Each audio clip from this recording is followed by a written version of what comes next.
Halo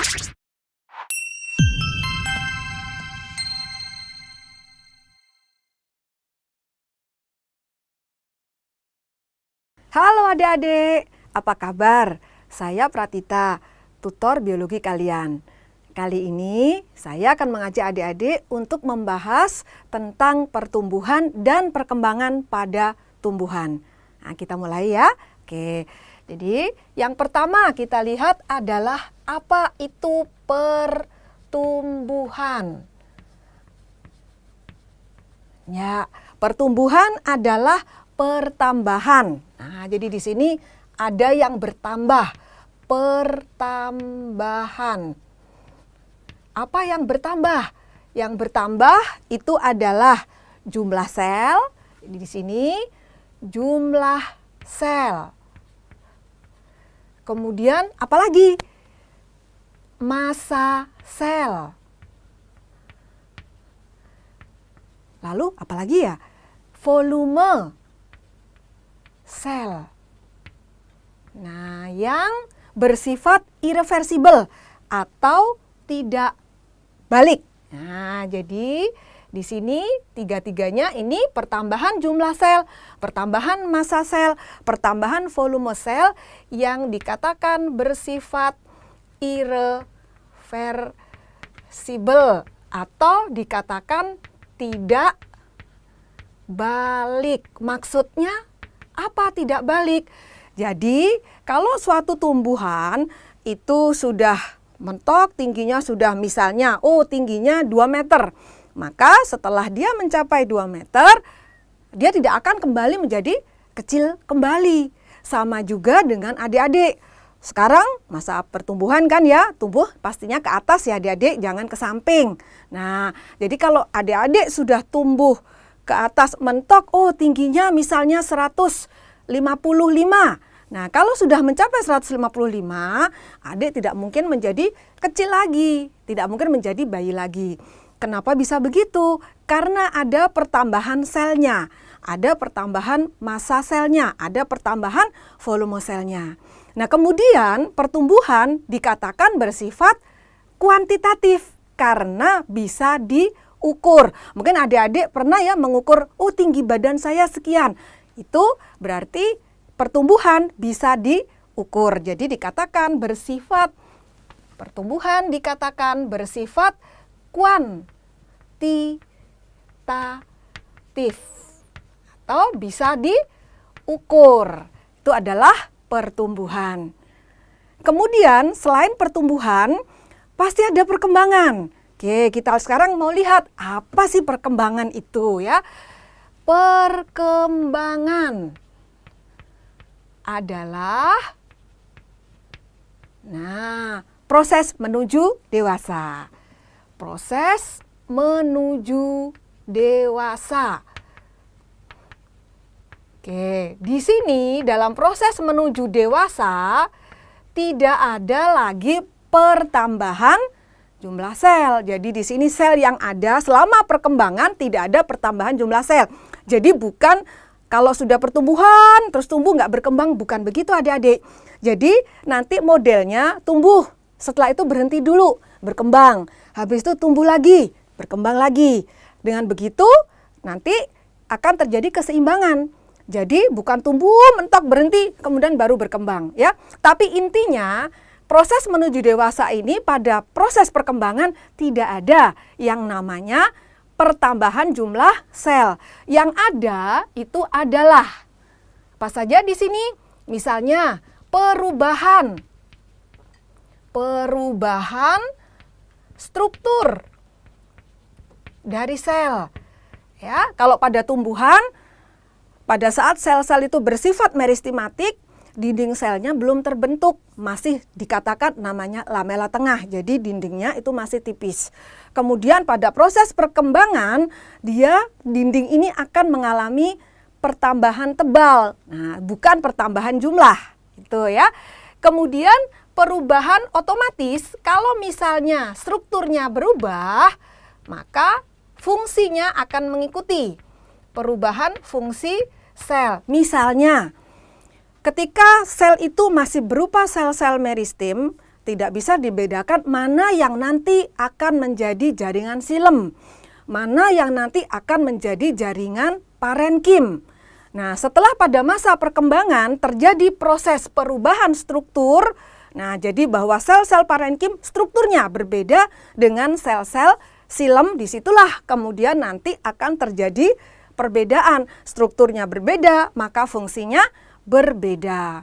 Nah, perkembangan itu tidak bisa diukur. Jadi dikatakan bahwa perkembangan bersifat kualitatif.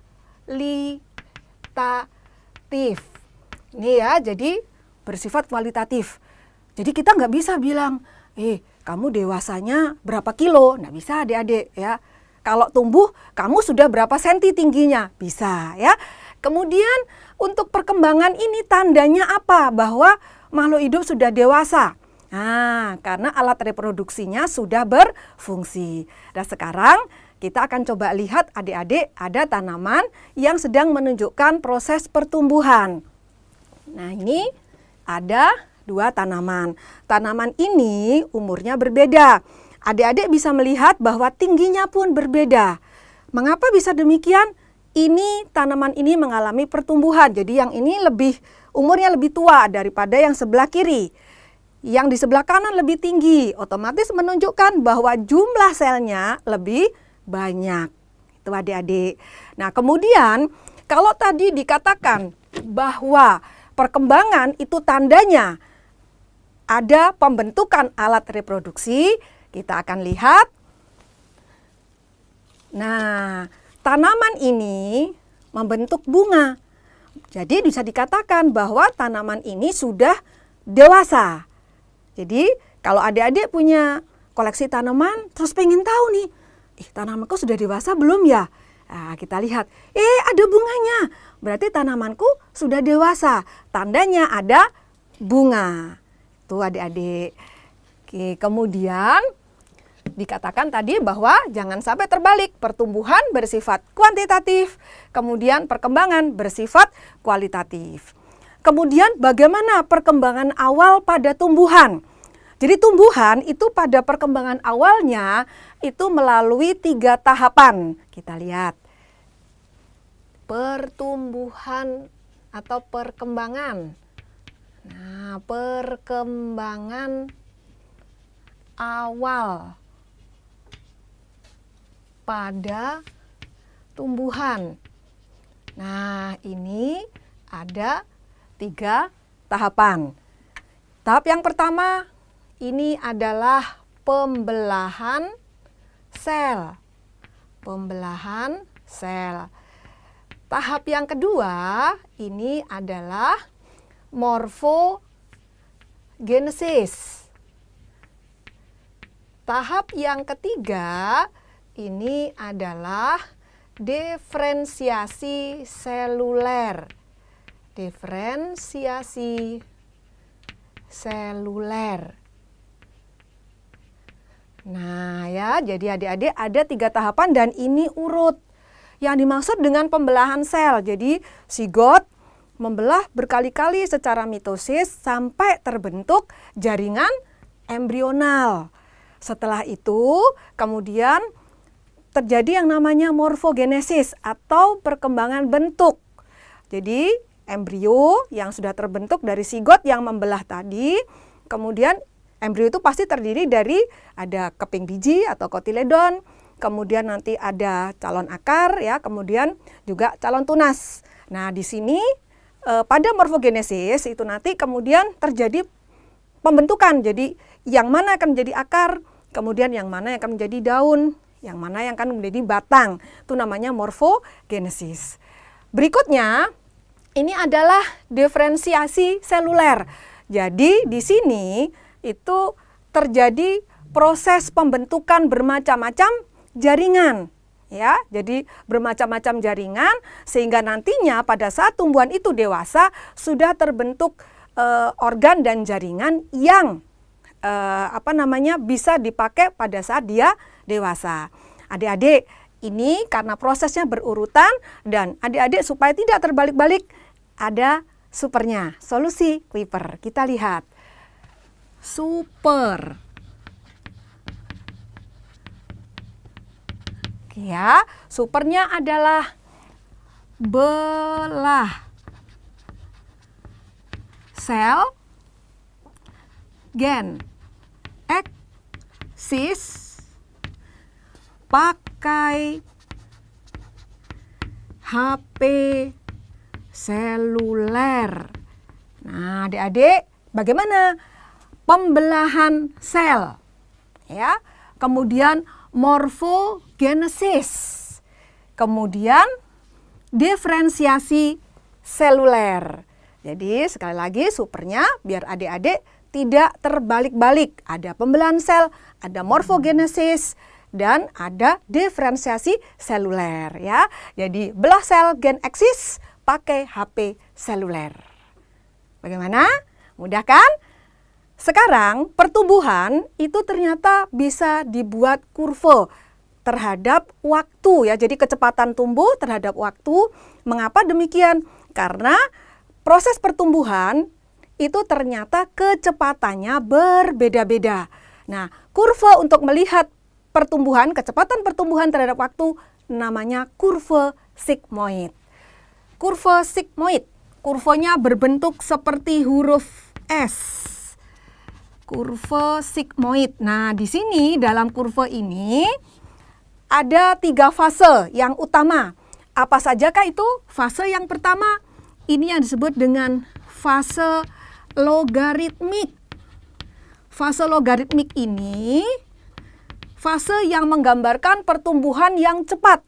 Jadi mula-mula lambat, kemudian menjadi bertambah cepat. Kemudian fase yang kedua, ini adalah fase linier. Pada fase ini, kecepatan tumbuh-tumbuhan mulai melambat menuju konstan. Nah, yang terakhir, ini adalah fase penuaan. Nah, proses di sini pada fase penuaan itu pertambahan kecepatan tumbuh itu sudah berkurang. Biasanya ini menggambarkan bahwa tumbuhan itu sudah dewasa atau sudah mengalami proses penuaan. Lalu bagaimanakah kurvanya? Kita lihat. Oke, adik-adik, saya buatkan kurvanya dulu.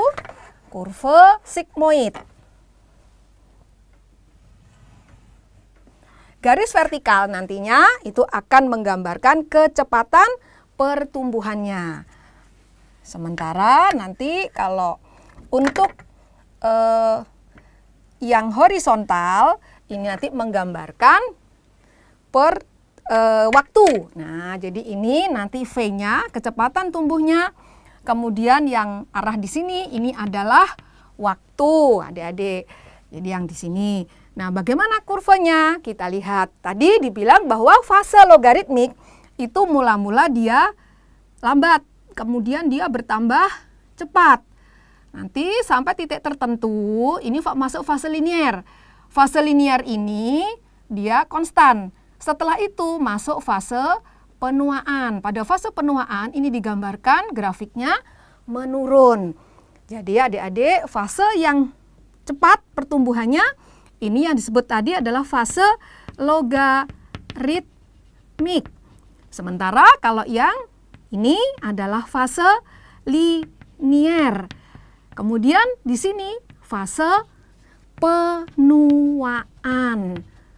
Nah, adik-adik, jadi memang pertumbuhan itu bisa kecepatannya ternyata memang berbeda-beda. Dari awal ketika dari kecil menjadi besar sampai titik tertentu dia akan menjadi cepat. Setelah itu kemudian melambat. Yang terakhir justru mengalami penurunan. Oke adik-adik, sampai di sini dulu pembahasan tentang pertumbuhan dan perkembangan. Sampai ketemu lagi di video berikutnya. Salam Kuiper.